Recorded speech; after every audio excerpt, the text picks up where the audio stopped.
10, 9, 8, 7, 6, 5, 4, 3, 2, 1, 0.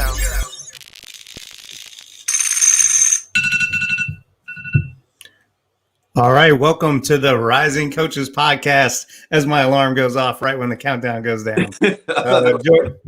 Yeah, perfect timing.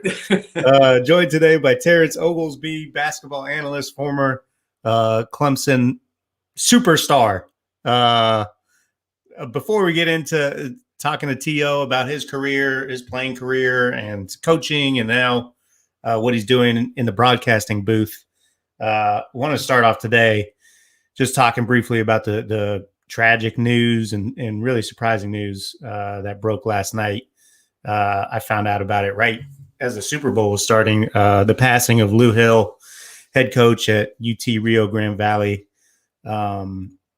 Just really shocking. 56 years old. Played the day before and died in his sleep. And so we just want to make sure we extend our thoughts and prayers to his family. I personally didn't know Lou, but obviously really admired his success. I mean, Rio Grande Valley is not an easy place to win, and he had that program turned around and did things the right way, and obviously really, really well-respected member of the coaching community. So, again, a terrible loss for our fraternity, and thoughts and prayers to him and his family. Yeah, it's tough. I think that's the second one that's died in his sleep. Coach Stewart at UT Martin did the same thing. And I think, like, when you're in the coaching profession, and I didn't know either gentleman personally, but when you're in the coaching profession, I know how hard it is or how easy it is to kind of forget about yourself a little bit and just make sure that you're healthy. There's a lot on your guys' plates and things of that nature. Like, take that 30 minutes, take that 45 minutes to make sure that you're healthy and you take care of yourself, because it's easy to kind of get lost in the shuffle. I'm not saying that was the reason that they passed, but, it's a grind. And I did the coaching thing for a while, Gordo, and it's definitely a grind, and you can kind of get lost in the mix and forget about yourself for a little while. Take that 30 minutes and do something. Yeah. A good reminder to take care of yourself and appreciate what you've got. Right.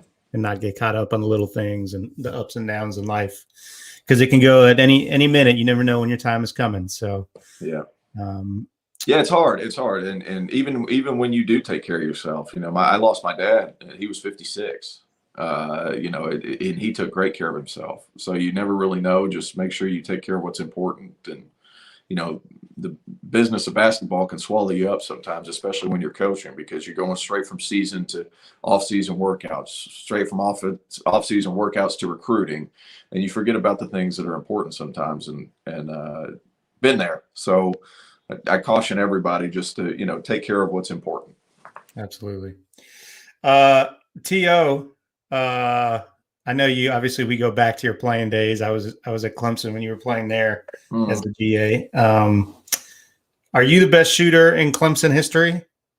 Yeah, I don't know who's second, but I'm first. So you are? Okay, good. I thought you were going to give me a politically correct answer. No. I should have known better. No, that's one of the reasons I think the broadcasting thing started to work out, because I won't just give you – I'm the best shooter in Clemson history. You can go ahead and argue if we want, but I don't know who would qualify it. Tony Stockman was pretty good, but he transferred to Ohio State. There's some kids now that shoot it okay, but I think for sheer volume, nobody's really touching me, Gordo. Yeah, I think you're right. And now I didn't even think who would be next or the top three, but I don't think there's anyone kind of close.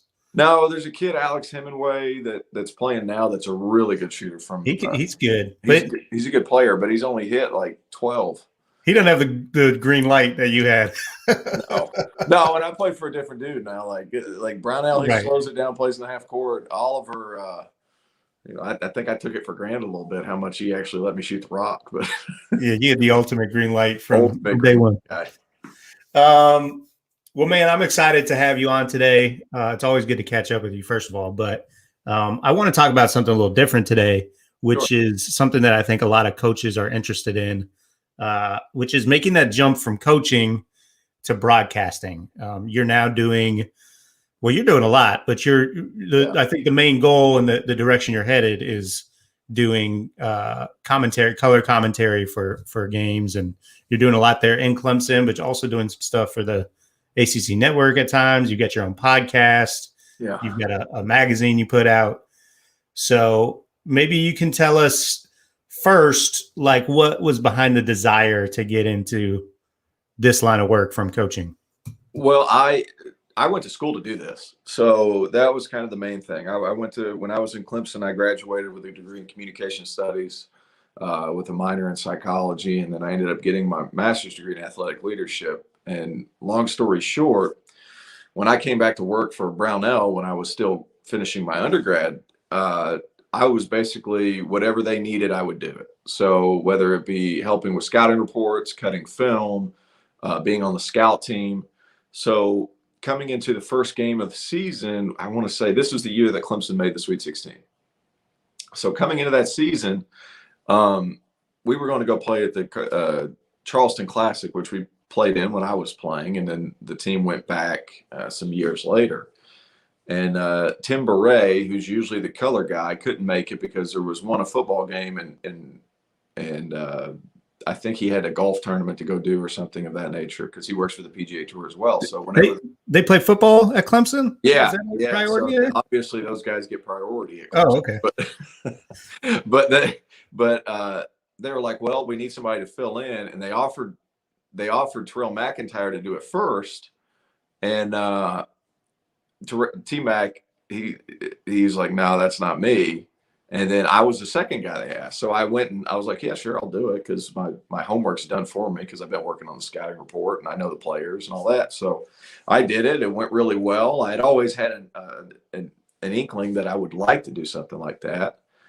And after that, I did, I want to say 7 or 8 games that first year, close to 10 the next year. And then I went to Carson Newman as an assistant.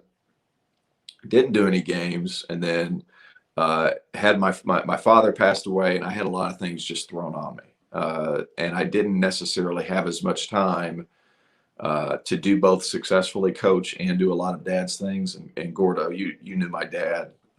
He was a successful human, and there was a lot of things to take care of, and I wanted, I couldn't be a coach and be away 12 to 14 hours a day like it takes to be successful, and and do all the other stuff that I was needed to help with dad's stuff. So it was a way for me to stay around the game. It was a way for me to be around my kids a little bit more because my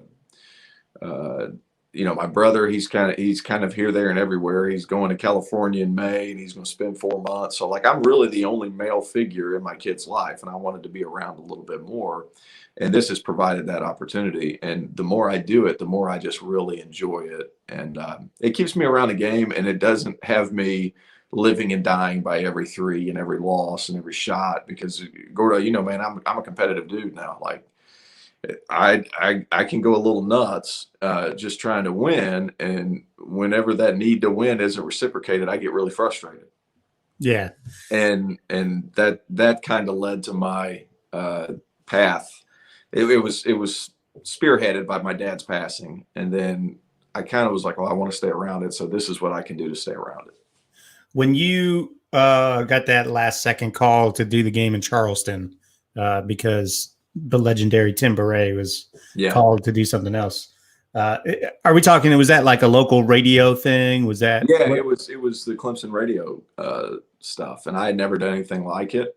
I was a little nervous, to be honest with you, because there's internships and there's podcasts and all that. Well, I hadn't done all that stuff in years. I want to say 8 or 10 years.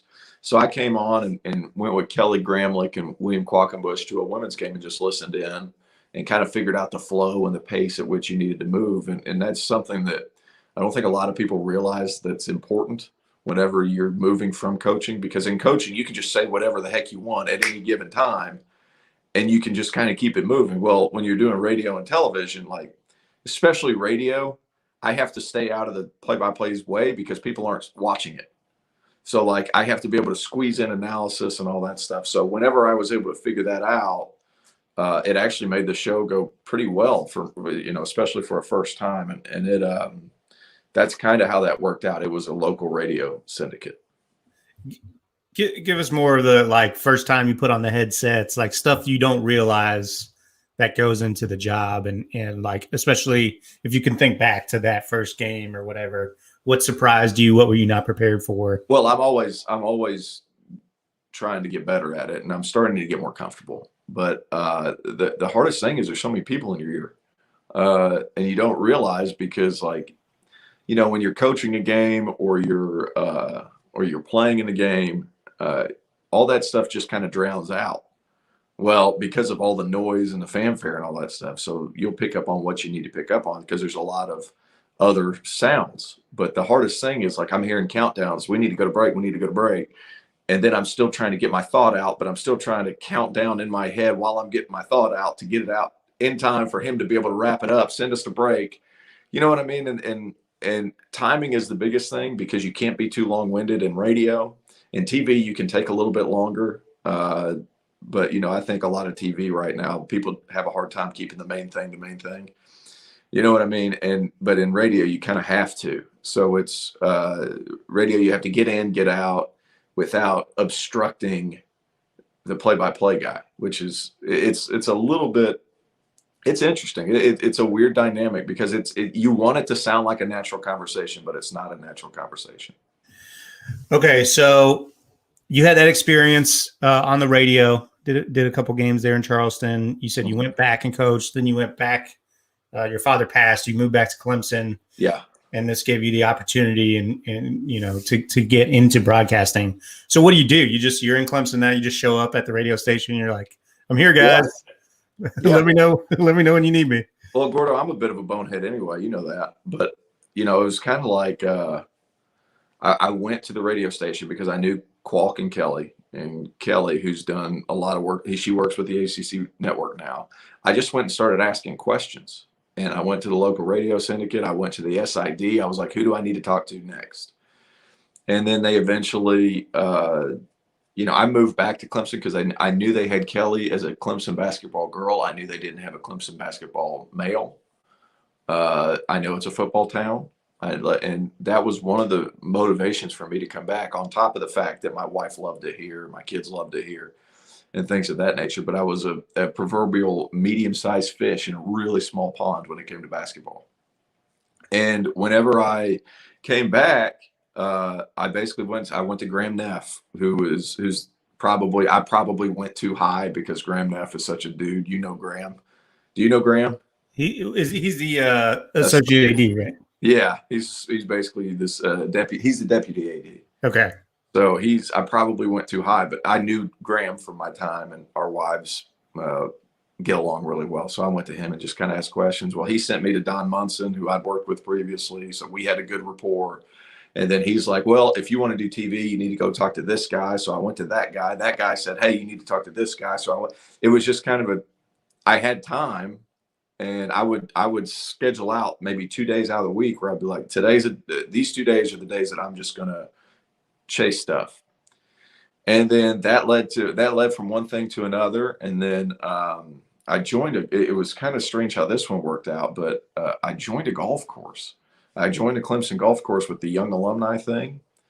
And then that's where I ran into Bert Epting, who's the AD at Anderson. And I was like, well, do you guys have anything there that I could get over there and practice and work out? And I was like, I keep it professional. I'll be extraordinarily prepared for every game. I'll do a full scouting report and that's kind of where the coaching thing helped, because doing a scouting report for Brad Brownell is like writing a thesis every 4 days. And, you know, it worked itself out. And so before I knew it, I had all of Anderson's games at home. And then I knew I was going to have a chance to fill in for Beret because he does the PGA Tour. He does football. So during the fall semester, he'll do a lot of football. So if there's a Saturday game, I'll get those.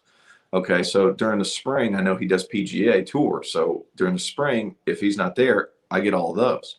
Well, I was like, well, what about women's games? So I started talking to Quack. I was like, well, what about women's games? Is there a possibility I could do a women's game? He's like, absolutely. I'm doing them by myself right now.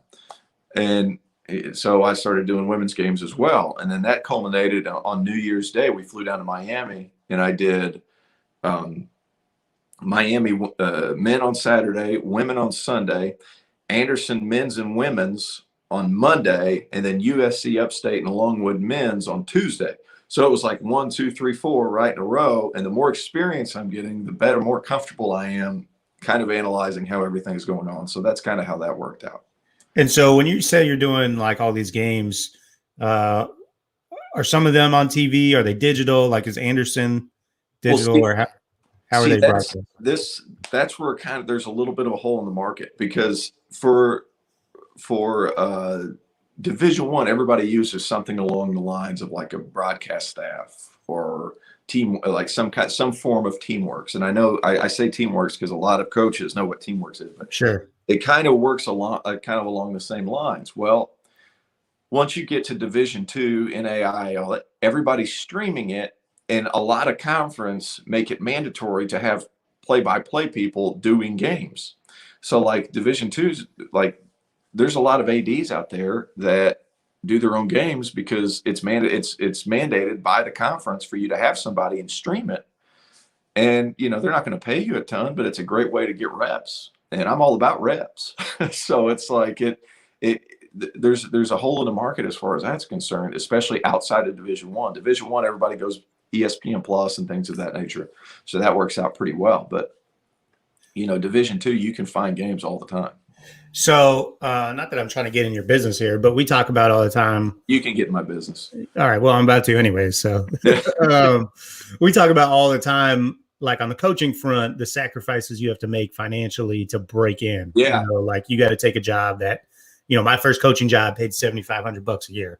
I imagine like broadcasting games for Anderson and then an occasional women's game at Clemson, an upstate game. Like you're not breaking the bank doing that, correct? No. So Anderson, I'll get $25 a game, and that's fine. And this isn't like I said, I'm dealing with a lot of my father's things. So this isn't my only stream of income.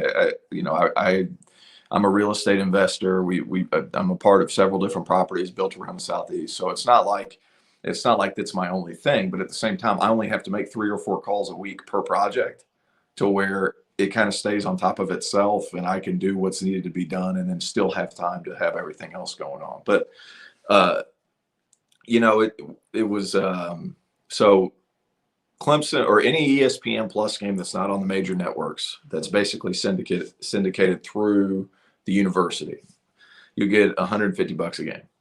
So, USC Upstate, same thing, $150 a game. Furman, $150 a game, or $125 at Furman, I think. Anderson, you get $25 per, but that's perfect because I'm not doing color at Anderson. I'm doing play-by-play.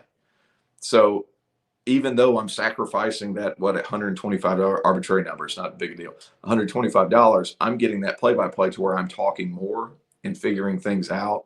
And the one reason I wanted to do that was because I wanted to learn how I wanted to really practice taking the game to a commercial break.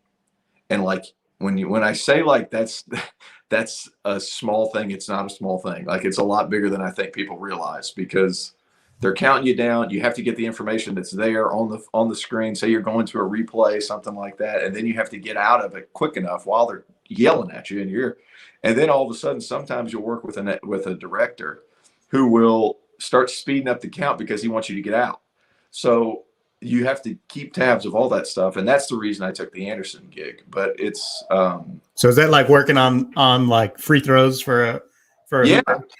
It's working on very specific, like really specific stuff, like that's corner threes, like you know what I mean, like that's ultra specific. How I would get there, how I would get out of there, kind of deal. And it's it basically pays for my gas back and forth down there. But right. It's fine. I am fortunate enough in that I played long enough and that I have a lot of other things going on to where I can spend enough time and I can delay the short term for the long term. And because financially I'm okay right now. So that's one of the things that actually helps. I want to get back to the how just for a minute. Mm-hmm. So just to clarify, like when you say you're getting a USC Upstate game, a Furman game, like are you talking to like each individual school's ADs and SIDs, or is there like somebody who does broadcasting? There's usually one guy that does broadcasting.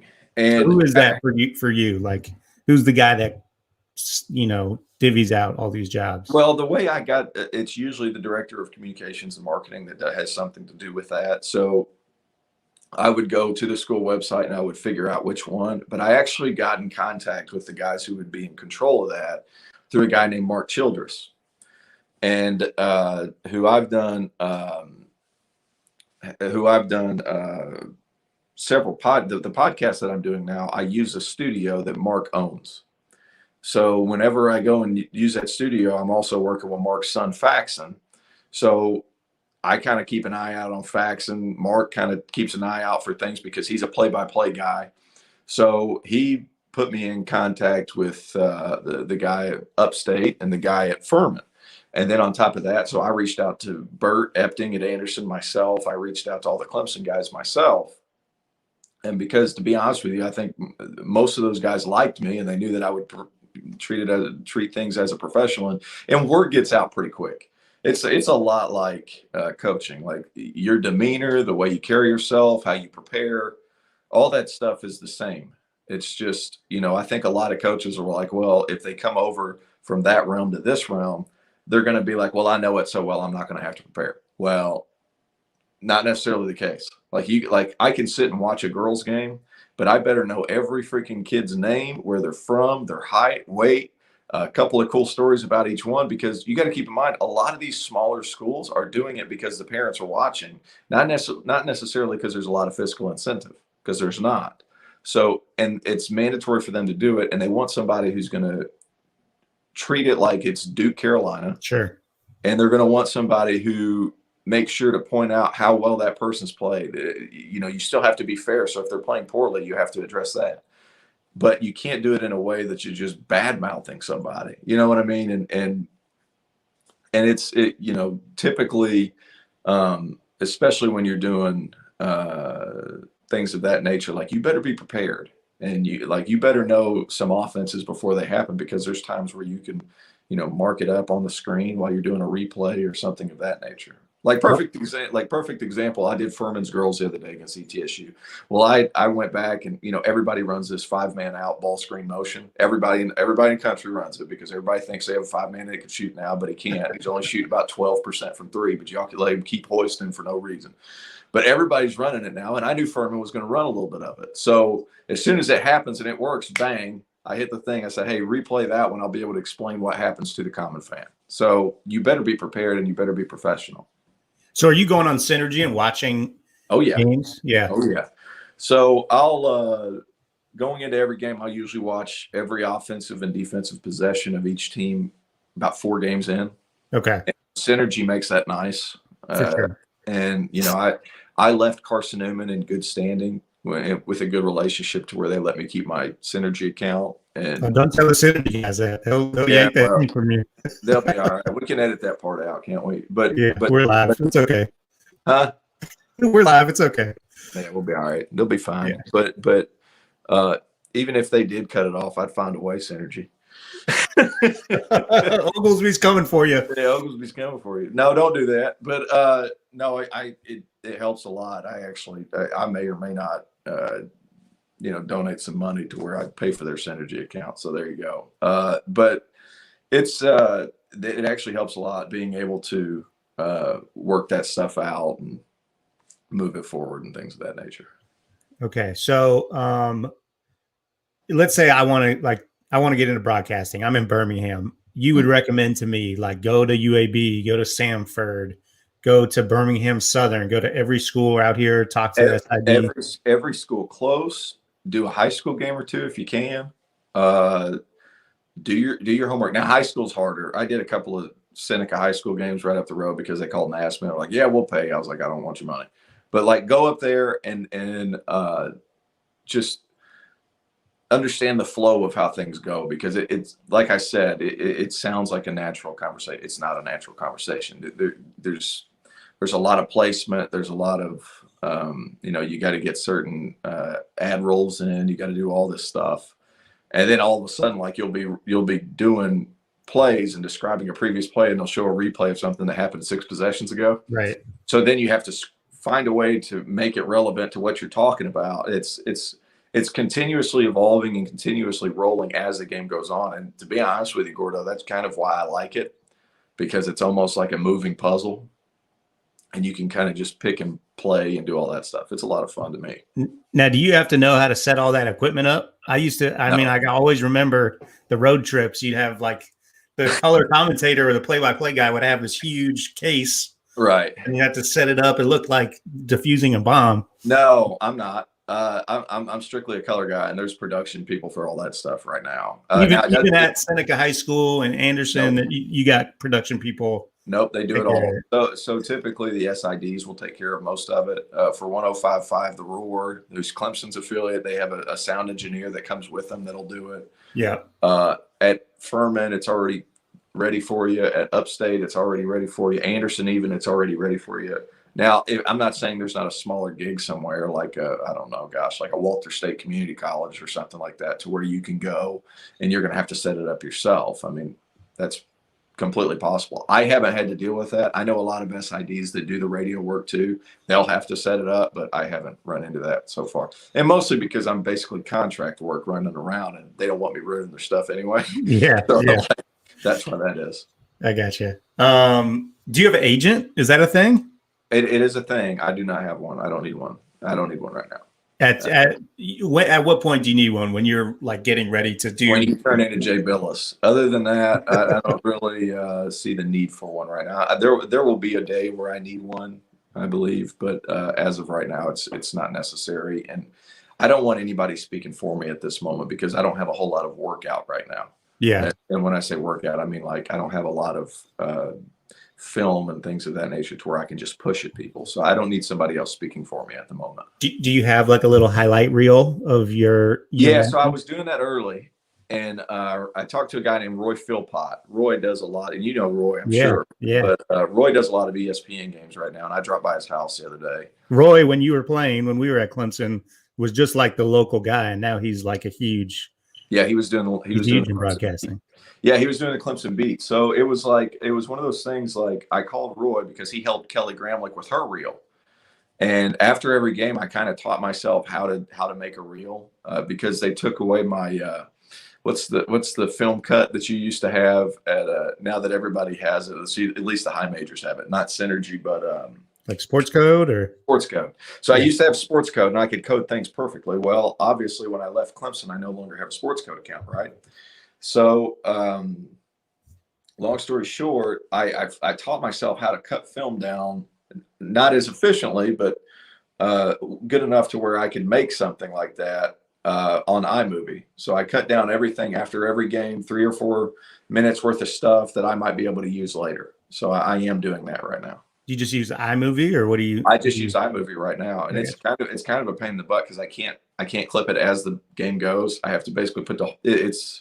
I'm sure there's a more time whatever better economics for my time. Yeah, time efficient with all that stuff to where like I could do it better, but it gets the job done. It gets several clips. So I'll cut down after every game I do. I'll cut down about 4 minutes, and then at the end of this year, I'm going to take the best out of all the games that I've done and then put them on a reel. And then I'll probably start bugging people after baseball's over. So what, June, July, just because that's when all that stuff goes. Well, this is a good time. This is probably a good time to mention our sponsor, Fulcrum Tech, T.O. We talk Sports Code, but Fulcrum is better than anything out there. Great video editing system. For any program. They've got programs in high major basketball down to small colleges using their product at like a fraction of the price as you would pay for some of these other things. And honestly, the product is, I've used it. I've used all these editors during my coaching career. Their stuff is second to none. So check them out. Fulcrum Tech. T.O., we can hook you up with them. I need to be hooked up. I need to be hooked up because absolutely hit them up. Visit their website or follow them on social media. Mention Rising Coaches. They'll give you a discount and you'll be good to go. We'll get you back set up. That sizzle reel will be as good as anybody's. Hell of a transition. Yeah, thank you. So, all right, I got to ask you: do you have like you got a catchphrase? You got a thing that No. you say like "boom" or No. Yahtzee? Nothing. No. Not, Come on, when you get really excited, like what's the thing that you said? I have found myself saying, "Are you kidding me?" I have found myself saying that, but Okay. that's kind of an inside joke with me and my buddies. But I try to keep it as authentic as possible. I don't try to force things in. What about what's like something you've said on the air where you just like as soon as you say it, you're like, what? Like I've never said that in my life before. I'm pretty calculated, so I don't know that there's Really? Yeah, I'm pretty calculated. So I don't know. I've been dealing with the media for a long time, so I don't. There's not a whole lot that I will say just kind of sporadically. Now I will poke fun at myself quite a bit, which I think helps things. Yeah. So like, there was a missed dunk of mine. You were there for that when I missed the dunk against Duke. Well, somebody freaking posted it on Twitter. I saw that. It came up recently, and it went freaking Clemson viral. Had like 1,000 likes or something like that. Over 15,000 people saw this video. I love it. I'm 33 now. Are you kidding me? So like the next thing I know, like it's gone crazy. Well, we do a radio show the next day, and Alex Hemingway gets a dunk, one of the good shooters at Clemson. And I was like, well, he's got me there. Like, you know what I mean? And you know, there was another possession where, you know, it's good to be yourself and all those things, but I'm not going to some cheesy line like I appreciate onions because he's really saying testicular fortitude without saying testicular fortitude. Like that's what he's saying. I appreciate that, but you know, he's had to find a way to say, man, that took balls without saying balls on national television. So that, you know, I appreciate that, but I try to be as spontaneous and just let it come to me as possible. But you know, like Hemingway had one the other day where he got blocked at the rim and it went out of bounds and it stayed Clemson ball. Well, the next time in, he gets something out of a baseline out of bounds and hits a three. And I was like, well, why get two when you can get three? That's what I like to say. And then like a lot of the Clemson people would understand like, hey, I never took a layup anyway. Right. So you know what I mean? So it's good to poke fun at yourself and things like that. But I try not to be too, I try not to be too regimented when it comes to that because it's such a like basketball and coaching. It's such a fluid ordeal that if you're like, I got to say this no matter what, you know, you're going to end up saying it in the first 3 minutes and it kind of stinks. And there's always a time later in the game where you'll probably be in better shape to say something. So I try to just be fluid as possible. Gotcha. I'm disappointed. I'm not going to lie. I was hoping you had a catchphrase or something. No catchphrase. We'll work on it. I'm going to put together a list of suggestions. Okay. Send them over I'll do it too. I'll do it. Okay. I'll find a way to squeeze it in. I'll cut it up and I'll send it to you. Perfect. Love it. Would you ever do any other sport or are you just really trying to that's hard. That's hard. I've been offered to do football, especially in the springtime. You know, Gordo, man, I know basketball. Like I really know basketball and I don't want to cheapen the fact that I know basketball by trying to dive into other sports. So that's kind of an issue. I don't know that I want to do that. So I've been offered football. I've been offered to do baseball. I just don't know it well enough to where I can be comfortable. Can I go on there and keep it entertaining? Yeah, probably. But like, I know my niche is basketball. Like I know, like the fact that I played after college 9 years and then spent 3 years coaching, like the fact that I have both of those experiences, that's going to help me. So me sliding over and do football just doesn't make a lot of sense to me. Yeah, I have no doubt because of what you just said, because of knowing you and who you are and how you prepare and how the level of intensity that you bring to everything that you do. I know that you're going to have a lot of success in this and you're going to. I'm a nutcase. Yeah, in a good way. Yeah. But it's going to take you. We're going to be seeing you on, you know, nationally televised games pretty soon, in my opinion. But that aside, and I've heard you, and you are really good at what you do. But even if you sucked at it, the fact that you played and coached, like you mentioned, that background, and you were a good player in one of the best leagues in the country, right? You know, you really are like positioned to do this for a living. Well, it helps. The playing part helps, just as it helps. Gordo, let's just shoot you straight. Like it's harder for guys that didn't play. Oh, for sure. And it's in coaching and all that stuff. It's just harder now. Um, I think a lot of times, a lot of the things that sports did teach me help, obviously. Like I work my tail off, and to be honest with you, Gordo, I probably don't have to work as hard as what I do, but I enjoy the process I don't want to disrespect the process of what everybody else is going through as far as the producers, because those dudes do a lot of work now. For them to get these university games like that, it takes a lot of stuff.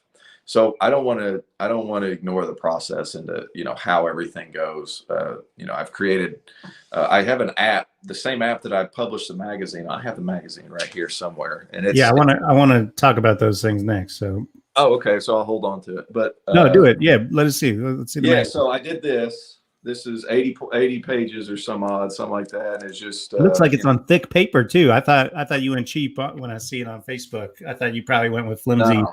That's thick. Yeah, so it's thick, professional grade letterhead there. Yeah. So what happened there is there's a printing company in town that had been hit by the pandemic, and I didn't cheap with them. I went back and forth with them a little bit, and there was another company that wanted to do it as well, and I didn't. I kind of, and they were much bigger, and they've got all newspapers and stuff like that. But this company had been hit by the pandemic and everything like that. So I went to them. I was like, "Hey, can we make something work?" And so they actually helped me out, put some really good paper to work, and you'll appreciate this. So I felt weird putting all the good stuff on the back. Like I had a couple of people write some nice words. And then on the inside of the back, you'll appreciate this. I put all the hate that people put, nice. Yeah. So like, read us the best. Yeah, read us the best hater. He has the most punchable face ever. I hate him as much as I hate Greg Paulus. And I figured if somebody hates me as much as Greg Paulus, I must have been a pretty good player. Who said that? Was that just a random social media? It was just a random thing. So like I felt bad. So I did all that. There was another guy. I hate Terrence Oglesby, which is funny because I bet a lot of Clemson people hate him too. He's a long line of guys who just scored a bunch of 3-pointers against Maryland. He shot a poor percentage against us, but watching him week in and week out hit threes and then think he sucks, he's so much better than college. He went overseas. That guy sucks. He's in the Just the Guy Hall of Fame. That was your mom that wrote that? That was your mom? It probably might have been my mom. It might have been my mom, but no, it's I felt weird putting nice stuff about me on the back, and then I was like, well, I better put. But no, I did this, to be honest with you. I did this as a way to kind of be like, hey, just to let you guys know, like I'm prepared. So it ended up being about 82 pages. I did all kinds of, pre-conference picks and all that stuff. It's obviously wrong. It ended up being a pretty nice. I did a preseason first team all conference type deal and a little analysis for each one, and then 4 pages on each team, and it just kind of worked its way in there. Yeah, that's awesome. And that was available for purchase, or it was. I actually sold out and gave a bunch away. So I didn't print that many. I ended up printing a couple hundred or something like that, because I knew during the pandemic I felt bad asking people for $12 for that. Yeah, not knowing not knowing if the season was actually going to be played and all that. So it was more so for me to be like, hey, not only could I do broadcast work, I could also write for you if you need it. I don't prefer that, but if you that's a lot of work, though, I'm sure. Well, I was bored, man. I was bored in this pandemic. If I'm only making 3 or 4 phone calls a week for other businesses or whatever, it ends up being 10, 15. I still got the rest of the week. Yeah. And I go stir crazy. You know me, I'm always doing something. So it actually worked out pretty well. And I ended up publishing it. It got good reviews from people who bought it. So they're going to, buy it again next year. I'm going to try to do an SEC next year as well, just to kind of prepare myself for SEC stuff too. So yeah, good for you. And tell us about the podcast, Beyond 22 Feet. Yeah. Yeah. So Clemson is it was Let It Fly, but I got hit with a cease and desist. Oh, really? Yeah. Who owns Let It Fly? Let It Fly Media is a media company in Kansas City, apparently. Oh, okay. And they do a lot of stuff with the Chiefs and all that stuff. So they hit me with like, hey, man, you got to change his name. So I was like, all right, so Beyond 22. I was number 22. My dad was 22. The 3-point line is 22 feet. I was like, shit, here we are. We got it. How about that? No, it was just there wasn't a Clemson basketball thing anywhere. I mean, you had your local radio stations, but then they'd start breaking down third string defensive linemen. And it was like, you know, I realized where I'm at. There wasn't anything, so I kind of monopolized the basketball market up here in the upstate. And I'm in upstate South Carolina for those who don't know, but I'm not giving you my address on here, Gordo. But other than that, like it's you know, I was the only one, and I kind of wanted it because I started listening to people whenever they would call in to the radio, because I'd go and I still do 3 or 4 radio shows a week locally and throughout the state of South Carolina. I started to realize like people really don't know what they're watching. And then I would listen to some radio stations with people calling in at Chapel Hill, people calling in at Syracuse. And there was, I'm not saying it was coach level, but it was more in tune to what not only is going on the floor, but around the league, right? So I kind of wanted to be able to talk about that a little bit, give key points to each game, and then I'll, you know, I even break down film on there. So it actually works out really well. And it, to be honest with you, the reason I did it more than anything was to get in front of the red light, in front of the camera for a studio show. So if I ever get the chance to do a studio show, obviously I don't want that thing to hit me and be like, blah, blah, blah, blah, and start chewing on my own tongue and stuff, which is very possible to happen. Sure. So I just wanted to get practice in, and it turned out to be a once a week thing. I got a studio for a pretty good price and negotiated back and forth with Mark Childress, who I talked about earlier, and it ended up it's been great for me. It's helped out Faxon, the kid I work with his college application. So it's been very beneficial for a lot of different reasons. And I think that the most viewers we got, I ended up getting 5,000 views one week. We average around 1,800, 2,200 per show. And, you know, not simultaneous, but it's starting to grow. It's growing gradually, it's been nice. That's great. You know, you mentioned Faxon. When I listened to your podcast, I thought it was your brother who was like working with you. I was like, oh, that's cool. Like, it's not up Paxton's alley, but. No, his alley, he does a lot of MMA stuff. So he's jujitsu. He's a big jujitsu guy. I don't know what the verb is for jujitsuing. So I just say he's over there jitting. I don't know if he's jitsuing or jitsuing. I don't know what it is, but he's doing it. Yeah, that's awesome. That's his avenue. Okay, so check out Beyond 22 podcast. I'm sure you can find it on all the major providers. It's on YouTube. But, you know, I kind of went away from the podcast thing because I figured out that everybody uses YouTube to listen to a lot of stuff anyway. Yeah. So it actually, so I quit even uploading it to podcast because the numbers weren't very good. And then it's on YouTube. It's on Facebook as well. Beyond 22 basketball. Well, I love that, you know, as you are grinding your way. I hate that word. I don't know how to say it. When you're working your way through trying to establish yourself. Grinding is the right word. Grinding's the right word. Well, it is a grind. I don't like that term, but yeah, it is a grind for sure. Everybody says grinding. It's you're grinding. Yeah, okay, you're grinding. I love it when like you get pictures of these players' shoes and like out here grinding. They haven't put them on yet. Like, dude, your shoes are untied. There's not even sweating. Like, you're not working that hard. When you say grinding, like I would say, just the hardest thing for me right now has been to kind of figure out how to prepare for this particular thing. Yeah. Like that's kind of the different part. Like I can do all the basketball work and that'll be ready to go. But the thing is like all the other stuff, like I don't have Fast Scout anymore, where I really enjoyed using Fast Scout. So I had to figure out ways to put slides together to hold all my information and things like that and fit them all on one page. And that's kind of evolved as I've gone on as well. It's pretty, you know, it's just a lot of figuring things out and what works best for you. Now, there's going to be people that say, this is why you need to do this. This is why you need to. We lost T.O. I think he's getting a phone call. You there? Okay, we got you now. Yeah, I got a phone call. I hit the ignore button as fast as possible. I'm glad we won that face off. The phone call face off. Yeah, it's a lot of it's just figuring yourself out and what's best for you. And that's kind of what I'm going through right now. Yeah, it's great. All right, man. I'm going to take you off the hot seat here and let's talk just for a few more minutes if you got it. I know we've been on. I got time. I don't have another game. And I think tomorrow I have another game. So I'm good. Well, just a few more minutes here. Let's talk hoops, man. We'll take the spotlight off of you. Tell us, it's been a weird year, especially in the ACC. You're used to seeing Duke and Carolina at the top. That is definitely not the case this year. Yeah. What's just been your overall vibe of the conference? Obviously, Virginia's really good. Florida State's really good. You got Virginia Tech, who have surprised some people.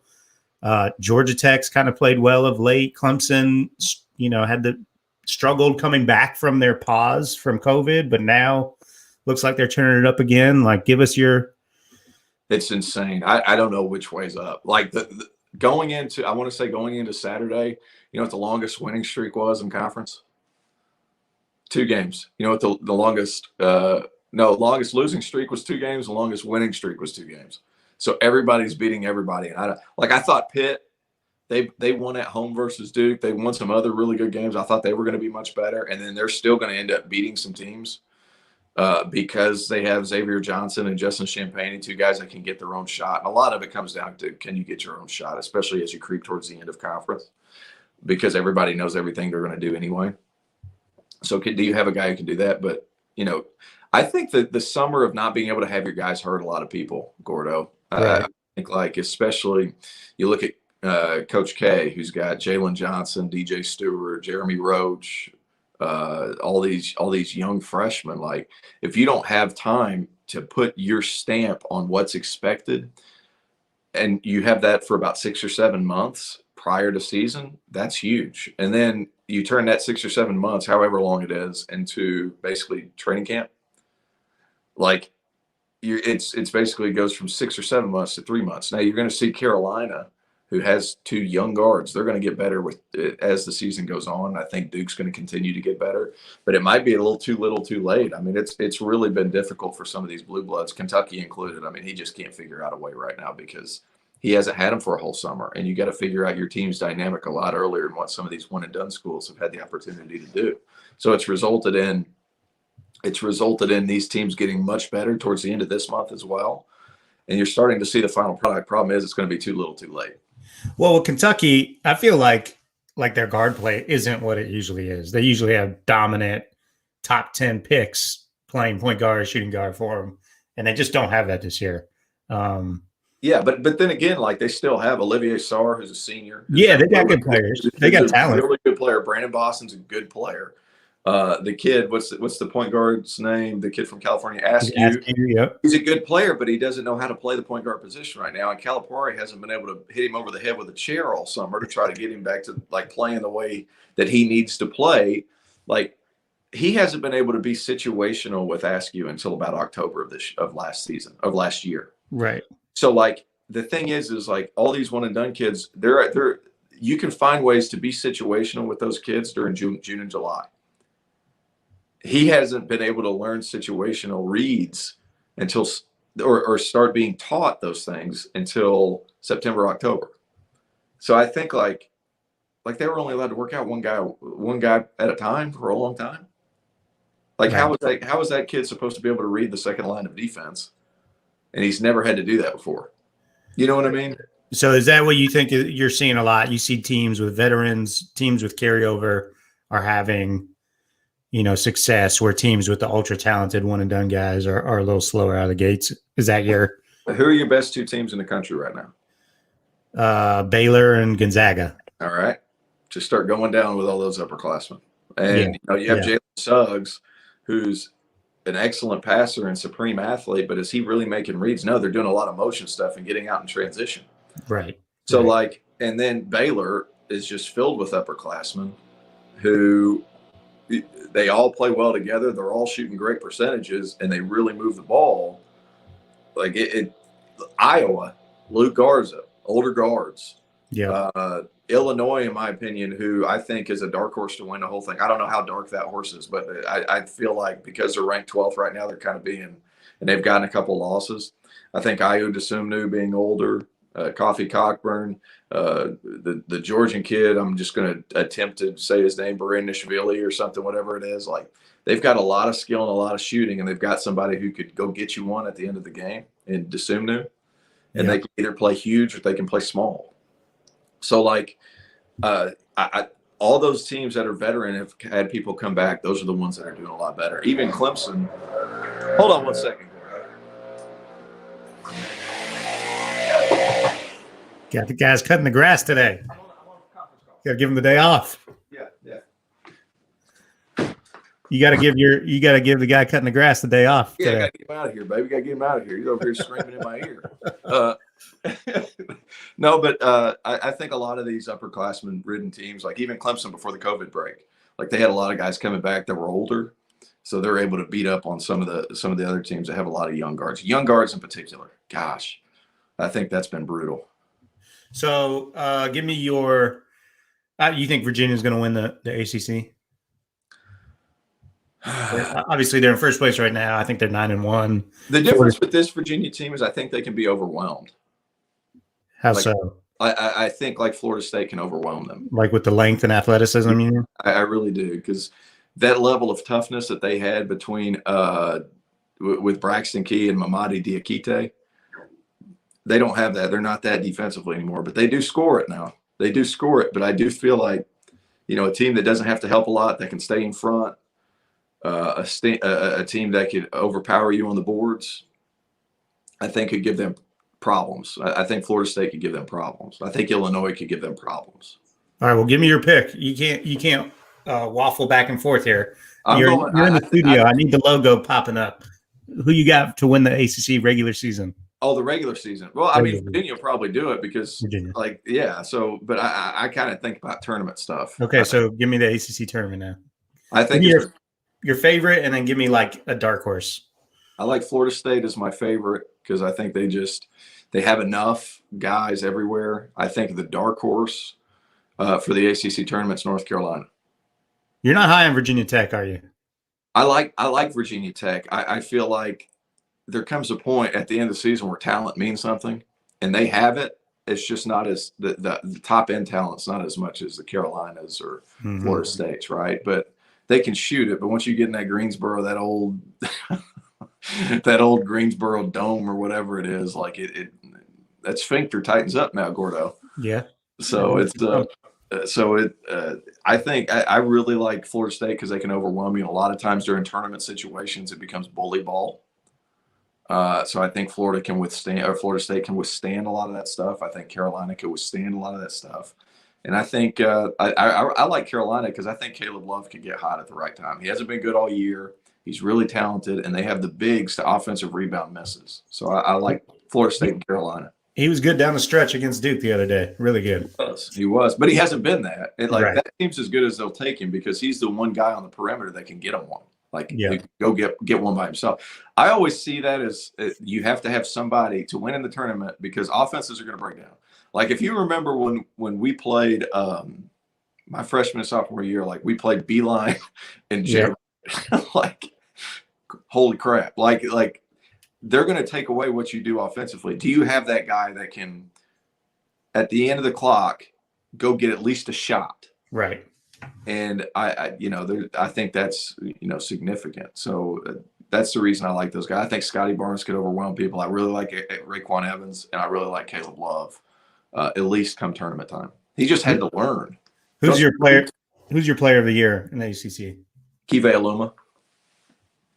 It's between him and Justin Champagne, but Justin Champagne's team hasn't been winning as much. Kive Aluma is just Wofford transfer. I thought he was just going to be a pick up sticks guy and screener.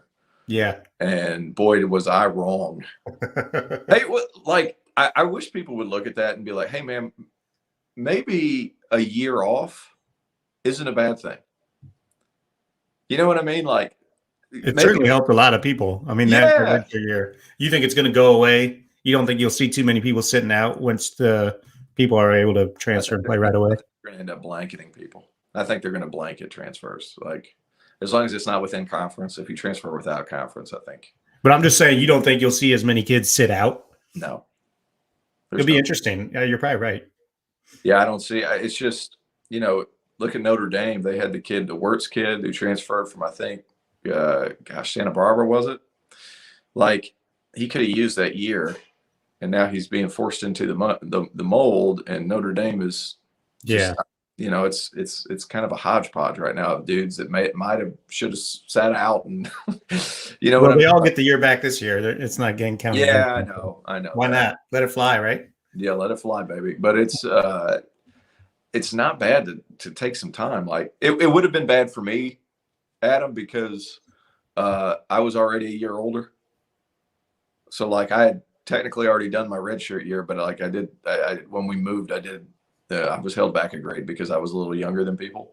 So for me, like I would have been 24 graduating. It wouldn't have made any sense. Yeah. But like for a lot of guys, especially these guys that are really young, like Jure Grant would have benefited. Right. Sure. And look, everyone would benefit from more time to get better.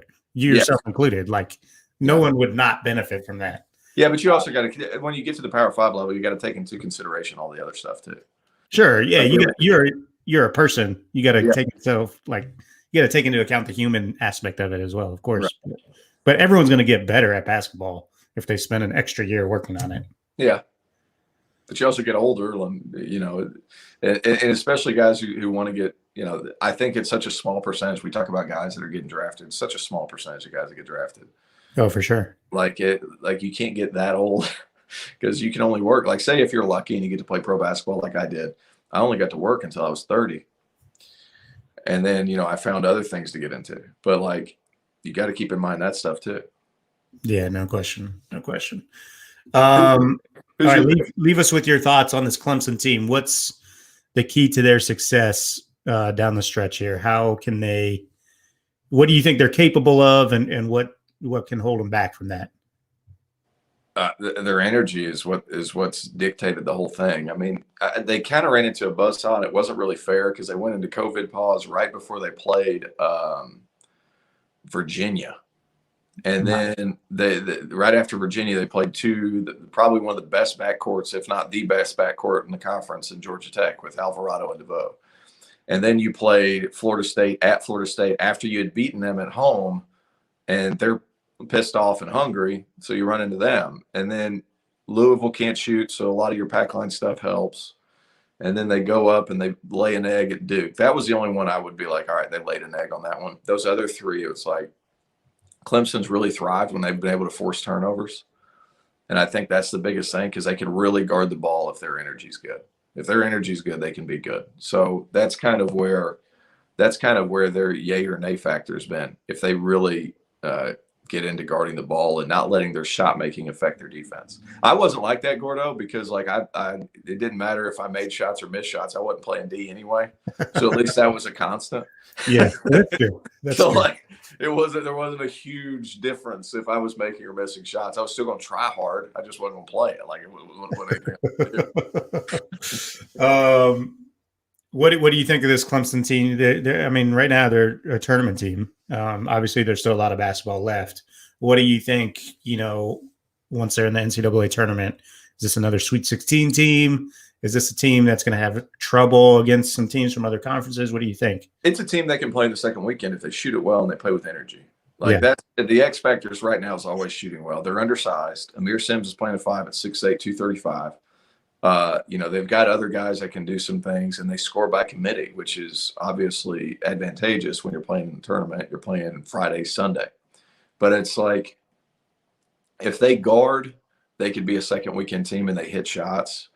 But, you know, the one key thing when you get to NCAA tournament play, preparation is so key as far as scouting reports and everything like that. And I'll give Coach Brownell and I'll give them the benefit of the doubt every time. So if they get to the tournament, I could see them making it to the Sweet 16 pending seeding. But obviously the ACC hasn't been great this year, but they have faced a lot of bodies. And I think it's possible that you could see them, you know, Sweet 16, you know, you keep in mind that's only 2 games. They could win 2 games in a row. Yeah, it's no big deal. Yeah, with the right 2 games. It's not hard. Yeah, but well, I mean, but you know what I'm saying? Like, with the coaching that they have over the course of the season, if they play with energy and hit shots, they could definitely win. Is PJ Hall's development a big key to their future success this year? This year? You talk about them being undersized. I mean, you got super talented freshman, 6'10". He's talented. Really good. He's really good. I don't necessarily think so because I think Amir Sims does good enough at the 5 because he's so strong. And sometimes, like, you hear PJ and Amir, should they play together? And it's hard because they do the same things well. Yeah. So, like, you're shoving 2 puzzle pieces that are the exact same puzzle pieces and trying to make them fit. And it's like, doesn't really make a whole lot of sense right now. He could be your spot 5 guy and you could spend 3 or 4 minutes with them both in a game, but it's hard because both of them are kind of inside out guys. Both of them would rather shoot jumpers. So it's kind of a weird fit, and neither one of them are great cutters to where both of them are really good passers to cutters. So he's good. You want him to play well, but him, I think Omax Prosper, the other freshman from Montreal, he's got to be good, especially coming off the bench. But Nick Honor is such a spark plug. Alamir Dawes, it needs to be somebody different every night. They have good guards. The guy that's really impressed me this year is Clyde Trapp. Obviously, he's a senior and he's been around forever. But yeah, he was a turd when he first came in. I was there working. Yeah, he was kind of he has grown up so much. When I say turd, I don't mean like he was a bad person. I'm just saying like he'd come in a little moody, missed his mom. The typical freshman stuff. Yeah, typical freshman stuff. And he grew out of that. But he grew out of it, man, and he's realized like that he can impact the game without scoring. Like against Syracuse, he had 2 points, 8 boards, 11 assists. I think 1 turnover. And he was so fired up after the game. And that goes to say, like against Maryland, I think he had 5 assists, 7 boards, 0 points, and he was fired up because he knew he impacted the game. That's such a big thing as you get older in college. You realize, well, not everybody, but a lot of guys can have an impact on the game without scoring. Like me, I couldn't do that. I had to score to make a big impact. Yeah. Well, you're the scout. Just the threat of you made an impact. Even if you were like the decoy, they had to guard you. Yeah. I love being the decoy. Beyond 22 feet. Send me a screen, Gordo. They had to guard you beyond 22 feet. Beyond about 38 feet. Well, I was just trying to plug in. Yeah, I'm trying to plug in. I told you I wasn't good at preparing these things. No, you're doing great, man. Hey, I appreciate your time. I know we've been on long, but it's always fun to catch up with you, and I really do. I appreciate the insights into transitioning into broadcasting, because I do think a lot of coaches, they hit me up all the time because I got out of coaching, and they're like, "Oh, I'm thinking about it. I'm thinking about getting out of coaching." Yeah, I get hit up too. Yeah, and they're like, "But I don't know what I would do," and I get it. I had those same fears, but like there are things you can do, and you can leverage your unique skill set, right, in other ways. Well, Josh Bostorino, you ought to call him. Yeah, you ought to call him. I mean, he's somebody who slipped out of coaching. He's still figuring out ways to be around it. You ought to get Josh on, but I'm sure you already have. If not, I'll knock him out. I think he's even living in Arizona, but he's working with Dayton. He is. I did something. So I'll share this with you. Mm-hmm. But we're on the air, so I'm sure. Yeah, we'll share it off the air. How's that? No, I'll tell you right now. I started working on this little podcast documentary on Oliver Purnell's Clemson years. And so I have interviews with a bunch of the coaches, and he had legendary coaches work for him. And so Josh came on, and he was so funny. He's such a funny dude, but shared unbelievable stories about those, OP's tenure at Clemson. Yeah. So it was good. Really good. No, people call me now too. I've gotten a couple of phone calls. One from a guy I said, dude, you better stay in coaching because you're going to be fine. You just need to hang with it. Yeah. But, I talked to somebody, and, retired athletes, after you've played pro for a long time, you deal with a gray area. Like that's the hardest thing. But then it needs to go from, it's okay to be bored sometimes as long as financially you're not struggling. But it's okay to be bored sometimes, because sometimes when you're bored, you're going to be forced to figure it out. For sure. And, the gray area for me, because I went straight from playing to working with Brownell and those guys, the gray area for me was mitigated until I left Carson Emmett. And then it all just smacked me right in the face. And I didn't know what in the world I was going to do. So I started dabbling around and figuring those things out. But the gray area is going to last 2 or 3 months. And then you're going to try something else because you haven't really known anything else. And it's going to be like, yeah, I love it. I love it. It's going to be like that for about a month. And then you're going to be like, never mind. This kind of sucks. I don't want to just punch a clock. So you're going to try to find something else. And you have to be adaptable. You have to be okay with figuring it out. And you have to be, quite frankly, when you do something new, and you'll attest to this, you have to be okay with being the idiot in the room. For sure. Like I think that's the hardest thing for a lot of people, is to come into a thing and be like, and to be willing to be looked at as a doofus, and to ask the question that's going to be like, really, you don't know that? Like, no shit, I don't know that. Do you know how how to flip a back screen and where you get a shot. You don't. Like, you know what I mean? Like, no, I actually I think it's an advantage, or it was an advantage for me, because people kind of dig that story. Like, hey, I don't know anything about business. I'm just a basketball coach. So can you please tell me, like, how the hell to balance my accounting books? Yeah. And people are more often than not, like, really receptive to that, and they want to help. Yeah. But you have to put yourself out there, like you said. Well, I worked as I told Rick, a guy named Rick Bagby, who works over, he does some production stuff over at Clemson. I was like, dude, whatever I can do just to learn. So I was assistant director of production for Clemson, North Carolina's home game. So I was the liaison between ESPN in Bristol and the studio in Clemson. So, like, I was letting him know when Bristol's commercials were about to cut off. I was letting ESPN know when they were supposed to run them. And then I was making sure that a lot of the ad reads and everything were gone through, because there's a certain list of ad reads. But the fact that I was able to do that and ask questions and be stupid was like, it's helped me become a better broadcaster at what I'm doing. And you have to be willing to be like, well, hell, I don't know. And and Gora, the longer that I've been alive, the more I'm starting to realize that people are like, it's really hard for people to be like, well, I don't know. Like, it's really hard for people to do that. And you just have to embrace the fact that you're going to be stupid at something for a little while in order for you to really get a hang of it. Because if you skip over the small stuff, that's going to lead to really crappy big stuff that you're going to have to deal with later. So make sure you cover all those bases. Even when you're trying to figure out something new, just go ahead and be ready to be stupid and just keep moving it. Words of advice from T.O. Be stupid. Yeah, be stupid. Like, you can go ahead and put that on the Rising Coaches podcast. Just go ahead and be ready to be stupid. Move on, and you're not going to know what to do next. And in order, you don't know until you do. What was it? A famous philosopher said, you can only live forwards, but you can only learn backwards. Oh, I like that.